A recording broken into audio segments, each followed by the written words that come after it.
सीखेंगे कि बीटा क्या होता है और इसका यूज़ क्या है। तो सबसे पहले तो बीटा एक बेसिकली एक पैरामीटर है जिससे हम किसी भी स्टॉक का, किसी भी इक्विटी बेस्ड स्कीम का फ्लक्चुएशन समझ सकते हैं। हमेशा बीटा को हम हमेशा इंडेक्स के कंपैरिजन में स्टडी करते हैं।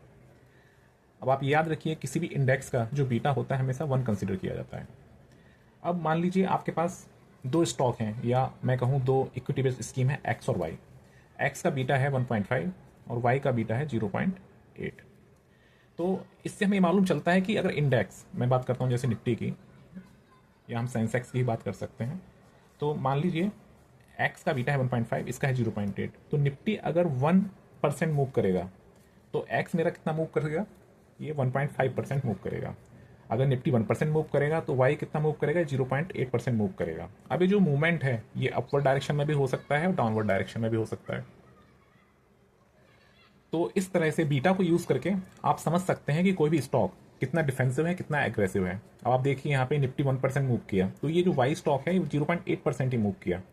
तो अगर हम डाउनवर्ड मूवमेंट की बात करें तो जो वाई स्टॉक है वो एक्स के कंपेरिजन ज़्यादा डिफेंसिव हुआ। ऐसे ही अगर हम अपवर्ड मूवमेंट की बात करें तो हम देखेंगे जो एक्स का मूवमेंट है वो ज़्यादा एग्रेसिव है, क्योंकि निफ्टी अगर 10% मूव कर रहा है तो वो एक्स 15% मूव कर रहा है। तो इस तरह से आप बीटा को यूज़ करके आप इवेल्युएट कर सकते हैं किसी स्टॉक को कि वो आपकी इन्वेस्टिंग स्ट्रेटजी, इन्वेस्टिंग स्टाइल से कितना मैच कर रहा है। अगर आपको इसके बारे में कोई भी डाउट है, कोई क्वेरी है, तो आप कमेंट के थ्रू पूछ सकते हैं। Thank you.